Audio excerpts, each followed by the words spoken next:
Vamos fazer um leite de amendoim, pessoal. Quem é vegano, maravilhoso. Eu acho uma delícia mesmo para você tomar com um cafezinho.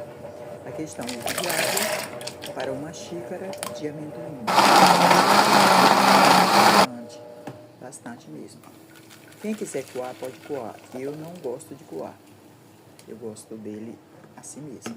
Ele nem fica, você não sente quase. Agora vamos colocar um pouco de sucrilho. Eu gosto com sucrilho. Muito gostoso também. Muito gostoso. Eu coloquei um pouquinho de mel também, gente. Ficou muito bom.